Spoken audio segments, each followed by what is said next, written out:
ကြောင်ဖြူဖြူကြောင်မဲမဲကြွက်ခုတ်နိုင်ပြီးတာပဲတဲ့ဆိုလိုတာကကွန်မြူနစ်ဝါဒပဲဖြစ်ဖြစ်အရင်းရှင်ဝါဒပဲဖြစ်ဖြစ်ပြည်သူတွေဝမ်းဝါဖို့နဲ့တိုင်းပြည်ချမ်းသာဖို့ကအဓိကပဲဆိုတဲ့လက်တွေ့ကျကျမူဝါဒကိုတရားဝင်ကြေညာလိုက်တာပဲဒီစကားတစ်ခေါက်နဲ့အတူတရုတ်ပြည်ရဲ့တကားကြီးကပွင့်သွားခဲ့ပြီးတော့နောက်ထပ်10စုနှစ်တွေမှာကဘာကြီးကိုကင်လုံးမဲ့အင်ဂျင်နီယာများရဲ့နိုင်ငံတော်ကြီးစတင်အသက်ဝင်လာတော့တာပါပဲစဉ်းစားကြည့်ဘူးလားအမေရိကန်လိုကမ္ဘာအင်အားကြီးနိုင်ငံကတမ္မရတွေအမတ်တွေကဘာကြောင်းစင်းတွေလဲဆိုတာအများစုကနာမည်ကြီးဥပဒေကြောင်းစင်းရှေ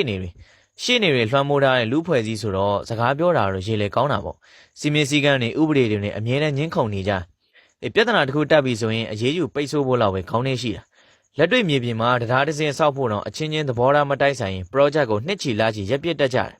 ဒါပေမဲ့တိတ်ဆောင်ပင်လမ်းဖွင့်ပေးလိုက်ပြီးနောက်ပိုင်းမွဲပြကြနေတဲ့တရုတ်ပြည်ကြီးကိုအပေါ်ဆွဲတင်ခဲ့တဲ့ခေါင်းဆောင်တွေကနိုင်ငံရေးသမားတွေရှေ့နေတွေမဟုတ်ဘူးသူတို့ကတော့အင်ဂျင်နီယာတွေပဲရည်ကျင်းမှုတော်လှန်ရေးတုန်းကပညာတတ်တွေအသေးခံလိုက်ရတဲ့သင်ခန်းစာကြောင့်တရုတ်ကွန်မြူနစ်ပါတီကစကားပြောကောင်းတဲ့သူတွေတက်လက်တွေ့တိစောက်နိုင်စွမ်းရှိတဲ့နည်းပညာရှင်တွေကိုပဲနိုင်ငံတော်ရဲ့ထိပ်ပိုင်းနေရာတွေမှာတမင်ရွေးချယ်ခန့်အပ်ခဲ့တာကြည့်လေသမ္မတဟောင်းကြံစီမင်းကမော်တော်ကားဆက်ရုံကလာတဲ့လျှက်စစ်အင်ဂျင်နီယာတယောက်သမ္မတဟောင်းဟူကျင်ထောင်းကရေအားလျှက်စစ်အင်ဂျင်နီယာလက်ရှိသမ္မတရှီကျင်းမြင့်ဆိုရင်ရှင်းဟွာတက္ကသိုလ်ကဓာတုဗေဒအင်ဂျင်နီယာဘွဲ့ရထားတဲ့သူထိပ်ဆုံးကိုရောက်ခဲ့တဲ့15ကျင်းမြောက် Politburo ဗျူရိုအမြဲတမ်းကော်မတီတရုတ်ပြည်အမြင့်ဆုံးအာဏာပိုင်အဖွဲ့ရဲ့အဖွဲ့ဝင်9ယောက်ကိုကြည့်လိုက်ရင်6ယောက်ကအင်ဂျင်နီယာတွေကျန်တဲ့တယောက်ကဘီသူကပညာရှင်ဆိုတာတွေ့ရလိမ့်မယ်အလွယ်ပြောရရင်တော့တိုင်းပြည်လုံးကိုစောက်လို့ရဲ့အဖွဲ့ကြီးတစ်ခုကဝင်အုပ်ချုပ်နေရပဲအဲ့တော့နာမည်ကြီးစီးပွားရေးလေးလာသုံးသက်သူဒန်ဝန်ကတရုတ်ပြည်ကိုအင်ဂျင်နီယာများရဲ့နိုင်ငံတော်လို့တော့တင်စားခဲ့သေးတာရှင်းနေတွေကပြဿနာတွေ့ရင်တရားသူကြီးရဲ့တစ်သားတူလေးနဲ့ထုပြီးတော့အမိန့်ချဖို့စဉ်းစားနေတဲ့အချိန်မှာအင်ဂျင်နီယာတွေကတော့လက်ထဲမှာတူးရင်းကြီးကင်ပြီးတော့ဘယ်တောင်ကုန်းကိုဖြိုးရမလဲဘယ်မြစ်ကိုဆယ်ပိတ်ရမလဲဆိုတဲ့ရုပ်ပိုင်းဆိုင်ရာတိစောက်မှုတွေကိုပဲတဲကြီးမဲကြီးကိုအာယုံစိုက်တာသူတို့ကဘာဝါဒညာဝါဒဆိုပြီးတော့လေဖမ်းပြီးတော့ညင်းမနေဘူးပြဿနာရှိရင် blueprint ပုံစံချမ်းဆွဲမယ်ပြီးတာနဲ့ချက်ချင်းအကောင့်ထဲဖော်တယ်ဒါကြောင့်လေတစ်ချိန်ကအစင်းအဆုံးပြည်နယ်တစ်ခုလို့သတ်မှတ်ခံရတဲ့တရုတ်ပြည်ကဂွေ့ရန်လိုနေရာမျိုးရဲ့လမ်းမဆက်သွယ်ရေးကအမေရိကန်အချမ်းသာဆုံးနယူးယောက်မြို့ကြီးထက်တောင်တာလွန်နေတာပေါ့ဒါပေမဲ့အင်ဂျင်နီယာမျိုးလုံးကြီးနဲ့အရာရာကိုကြည့်တဲ့အခါမှာလေရေလေကြောက်စရာကောင်းတဲ့အမှောင်ဘက်ချမ်းတစ်ခုလေးရှိလာတယ်အင်ဂျင်နီယာတွေကစက်ရုံတရုံတရားတစ်စင်းတိစောက်ထားတဲ့နေရာမှာရှယ်ပဲဒါပေမဲ့လူဖွဲ့စည်းကိုအုပ်ချုပ်တဲ့အခါကျတော့ပြည်သူလူထုကိုအဆောက်အုံဆောက်တဲ့ကုန်ကျန်းပစ္စည်းလို့သဘောထားတတ်ကြတယ်သူတို့ဆွဲထားတဲ့ပုံစံချမ်းနဲ့မကိုက်ညီရင်အတင်းကျပ်ဖိနှိပ်ဖြတ်တောက်ကြရောဥပမာလူဦးရေများလို့စီးပွားရေးတက်ဖို့ခက်နေတယ်ဆိုတဲ့တွက်ကိန်းထွက်လာတဲ့အခါမှာလူအခွင့်အရေးတွေကိုလုံးဝဂရုမစိုက်ဘဲနဲ့ကလေးတယောက်ဝေယူခွင့်ရှိတဲ့ one child policy ကိုဆယ်စုနှစ်ချီပြီးတော့ရရဆက်ဆက်ကိုအကောင့်ထဲပေါ်ခဲ့တာမကြသေးခင်က COVID-19 ကပ်ရောဂါအချိန်မှာလည်း virus ပြန့်နှံ့မှုကိုရပ်တန့်မှုအတွက်နဲ့ပြည်သူတန်းချီနေထိုင်တဲ့မြို့ကြီးတွေကိုလာနေချီပြီးတော့အိမ်ပြင်မထွက်ရအောင်အတင်းကျပ်တန်တကားတွေပိတ်လောင်ခဲ့တာဒီအင်ဂျင်နီယာဆန်ဆက်ရုပ်လိုအုပ်ချုပ်တဲ့စနစ်ရဲ့ဆိုးရွားလုံးနဲ့ပြရုပ်တွေပါပ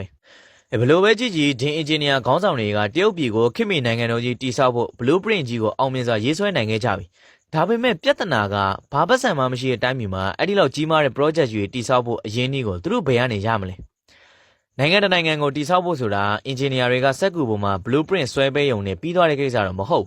်အဲ့ဒီ project ကြီးတွေတကယ်အသက်ဝင်လာဖို့ဆိုရင်ဒေါ်လာဘီလီယံပေါင်းများစွာလိုအပ်တယ်ပုံမှန်ဖွံ့ဖြိုးဆဲနိုင်ငံအများစုကတော့ဒီလိုအခြေခံအဆောက်အုံတွေဆောက်ဖို့ဆိုရင်နိုင်ငံခြားကျွေးမီတွေတွားပြီးတော့အလွန်ကျွံချီးတတ်ကြတယ်အကျွေးတွေပြီးတော့တိုင်းပြည်မှာမွဲသွားတဲ့နိုင်ငံတွေလည်းအများကြီးပဲလေ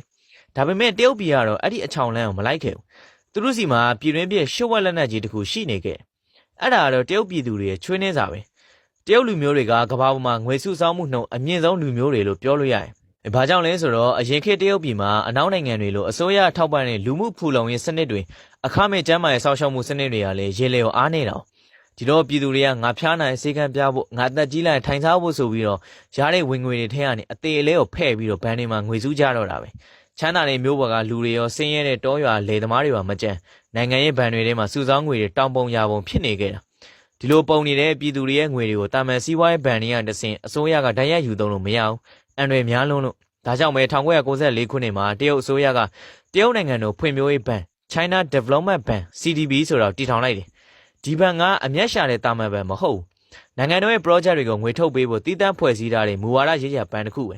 အဲ့ဒီ CDB ဘဏ်ကြီးအလုံးလုံးပုံကရေလေကိုညှမ်းကျဲပထမဆုံး CDB ကဘဏ်တိုးနှုန်းနည်းနည်းလေးပဲပေးတဲ့ငွေတိုက်စာချုပ်တွေကိုအလုံးရင်းနဲ့ကိုရိုက်ထုတ်တယ်ဒီစာချုပ်တွေကိုဝယ်ရင်အစိုးရအာမခံနေလုံးဝရှုံးစရာအကြောင်းမရှိဘူးလို့ကြေညာလိုက်တော့ပြည်သူတွေရဲ့ငွေတွေကိုလက်ခံထားတဲ့တာမန်ဘဏ်တွေကအဲ့ဒီစာချုပ်တွေကိုအလူရဝယ်ချတော့တာပဲအဲ့ဒီလောက်နဲ့ဇလန့်မပြီးသေးဘူး CDB ကအဲ့ဒီရလာတဲ့ငွေတွေကိုယူပြီးတော့ပြည်내အစိုးရတွေမြို့တော်ဝင်တွေကိုချိပေးလိုက်တယ်မြို့တော်ဝင်တွေကလည်းအဲ့ဒီငွေတွေကိုယူပြီးတော့လမ်းတွေတရားတွေလျှက်စစ်မီးတွေယထာလမ်းတွေကိုဒရဆက်တိဆောက်ကြတော့တာပဲ စင်းရင်တွေအရာ CDB ရဲ့ငွေတွေကမြို့ပြပြန်လည်မွမ်းမံရေးအဝေးပြင်းလန်းလျှက်စစ်မီနဲ့ရထားလမ်းတွေစောက်တဲ့နေရာမှာအများဆုံးစီးဝင်သွားခဲ့ဒီစနစ်ရဲ့အလှပဆုံးအကွက်ကဘာလဲသိလားပြည်နယ်အစိုးရတွေကလမ်းတွေတရားတွေစောက်လိုက်တဲ့အခါအဲ့ဒီဝင်းကျင်ကမြေယာဈေးနှုန်းတွေကအစမတန်ထိုးတက်သွားတယ်ဒီတော့အစိုးရကအဲ့ဒီမြေတွေကိုစီးပွားရေးသမားတွေစီပြန်ရောင်းဒါမှမဟုတ်ငှားရမ်းလိုက်တဲ့အခါမှာအစိုးရအတွက်ကအေယာမဝင်ငွေကြီးပြန်ရလာပြီးတော့ CDB ဘဏ်ကိုအကျွေးတွေအေးစစ်စစ်ကိုပြန်ဆက်သွားနေတယ်ဒါကတကယ် master class ကစားကွက်ပဲဆိုလိုတာကဒီနေ့မင်းတို့မြင်နေရတဲ့ကမ္ဘာအံ့ဖွယ်တရုတ်ပြည်ရဲ့မိုးမြို့တိုက်ကြီးတွေအမြန်လမ်းမကြီးတွေကြည်စံရထားတွေအားလုံးကတရုတ်ပြည်သူတန်းပေါင်းများစွာစုဆောင်းထားတဲ့ချွေးနှဲစာတွေကိုအရင်တီးပြီးတော့တိစောက်ထားတာပဲအင်ဂျင်နီယာတွေရဲ့အုံနှောင်းနဲ့ပြည်သူတွေရဲ့ချွေးနှဲစာပေါင်းဆက်လိုက်တဲ့အခါတရုတ်ပြည်ကြီးကအိမ်မောကျနေရကနေနိုးထလာတော့တာပဲဒါပေမဲ့လမ်းတွေတရားတွေရှိအောင်နဲ့တိုင်းပြည်ကမချမ်းသာသေးဘူးလေဒီလမ်းတွေပေါ်မှာတဲစရာကုန်ပစ္စည်းတွေထုတ်လုပ်ဖို့လိုအပ်လာတယ်ဒီတော့တရုတ်ပြည်ကကဘာကြီးကိုငါတို့စီလာပြီးတော့စက်ရုံလာဆောက်ကြပါဆိုပြီးတော့ဖိတ်ခေါ်ရမယ်နောက်ထပ်မဟာဗျူဟာတစ်ခုထပ်ခင်းရပြန်ရော